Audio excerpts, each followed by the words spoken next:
তো বেসিক্যালি আজকে যে ভিডিওটা করছি সেটা হচ্ছে মাইক্রোসফট অ্যাক্সেস নিয়ে। তো মাইক্রোসফট অ্যাক্সেস প্রথমে আমরা ধারণা যে মাইক্রোসফট অ্যাক্সেস কি। মাইক্রোসফট অ্যাক্সেস হচ্ছে এমন একটি প্রোগ্রাম যেখানে আমরা ডাটা এন্ট্রি তৈরি করতে পারবো, আর এখানে আমরা লাখ লাখ হাজার হাজার ডাটা তৈরি করতে পারবো, আর অতি সহজেই আমরা এই ডাটাগুলো যখন আমাদের প্রয়োজন হবে আমরা একটা ক্লিকের মাধ্যমে সকল ডাটা আমরা বের করতে পারবো। তো আজকের ভিডিওর মাঝে শুধু ধারণা দেব, আস্তে আস্তে সবগুলো শিখাই দেব। তো আমরা বেসিক্যালি প্রথমে মাইক্রোসফট ওয়ার্ড, এরপর এক্সেল, এরপর পাওয়ার পয়েন্ট, এরপরে আমরা শিখি হচ্ছে মাইক্রোসফট অ্যাক্সেস। সেক্ষেত্রে আমরা মাইক্রোসফট ওয়ার্ড বুকে কী লেখা থাকে, ব্ল্যাঙ্ক ডকুমেন্ট। এক্সেলের ক্ষেত্রে লেখা থাকে ব্ল্যাঙ্ক ওয়ার্ড বুক, আর হচ্ছে পাওয়ার পয়েন্টের ক্ষেত্রে লেখা থাকে ব্ল্যাঙ্ক স্লাইড। তো এখানে কিন্তু পরিবর্তন আছে, এখানে ব্ল্যাঙ্ক ডেটাবেস লেখা আছে। তো আমি যদি একটা ব্ল্যাঙ্ক ডেটাবেস নিই, তো সেই ক্ষেত্রে এখানেও কিন্তু আরও পরিবর্তন আছে। যেমন আমি ডাবল ক্লিক করলাম, তো ওয়ার্ড, এক্সেল, পাওয়ার পয়েন্ট, সেই ক্ষেত্রে কিন্তু আমার এখানে আসে না যে এরকম কোনো সাবজেক্ট আসে না। তো এটা কেন আসছে সেটা বলি। এটা আসছে হচ্ছে যে সর্বপ্রথম আমি যে ডাটাটা তৈরি করব সেটাকে আমার আগে সেভ করতে হবে। তো আমি এখানে দিচ্ছি যে স্টুডেন্ট,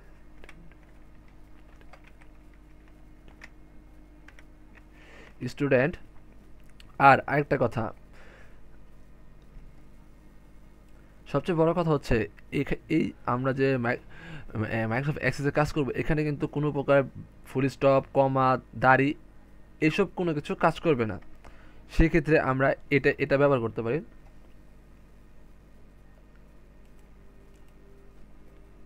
এটা INFO, student info.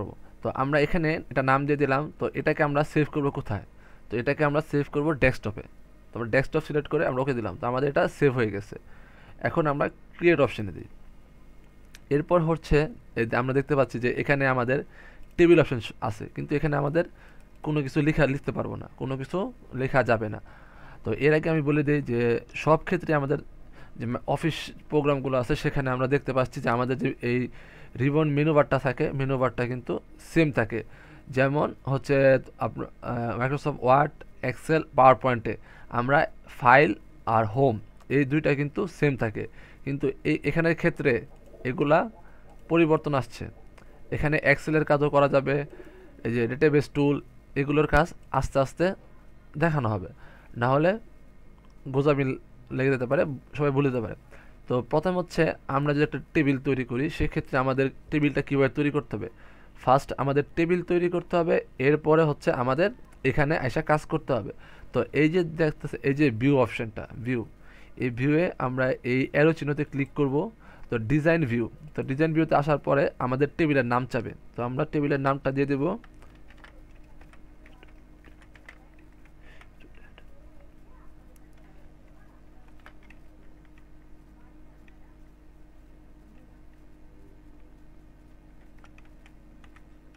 Student info দিয়ে দিয়েছিলাম। তো আমরা ওকে দিলাম, ওকে দেওয়ার সাথে দেখেন আমাদের এরকম একটা টেবিল শো করছে। তো আমরা এখন এখানে যা যা লিখবো আর এখানে মাধ্যমে হবে। তো আমরা এখানে যা লিখবো, লেখার পরে হচ্ছে আমরা এখান থেকে যাই এই যে ডেটাবেস, ডেটা শিট ভিউ, এখানে আমরা কাজ করব। তো আমি প্রথমে দেখাই দিই, এখানে আইডি দেওয়া আছে। তো এটা কি আমরা দেখতে পারতেছি যে এখানে টোটাল 12টা স্ট্রাকচার দেওয়া আছে। তো 12টা স্ট্রাকচারের ক্ষেত্রে আলাদা আলাদা আছে। তো আমি আইডি হচ্ছে একটা নাম্বার, সেই নাম্বারের জন্য অটো নাম্বার চলে আসছে, যেমন 1-এর পরে 2, 2-এর পরে 3, 3-এর পরে 4 এভাবে আসে। তো 2 তো সবাই দেওয়া যাবে না, 2 তো সব জায়গাতে আর দেওয়া যাবে না, সেক্ষেত্রে এই অটো নাম্বার। তো এটা তো আইডি গেল। তো আমি এখানে দিলাম নেম, NAME, নেম। নেম দিয়ে যখন আমি ট্যাবে টিপ দিব, ওকে, তবে নেম দিয়ে যখন আমি ট্যাবে টিপ দিব, দেখেন আমার চলে আসছে শর্ট টেক্সট, মানে নাম কিন্তু ছোট হয়। তো এখানে আমরা ফাদার নেম দেব, মাদার নেম দেব, সেম এখান থেকে আমরা সিলেক্ট করব হচ্ছে শর্ট টেক্সট। আর আমি এখানে দিয়ে দিই যে F, short text, M mother name short text. এখন যদি আমি দিই AD মানে অ্যাড্রেস, তো অ্যাড্রেসও কিন্তু আমার হবে শর্ট টেক্সট।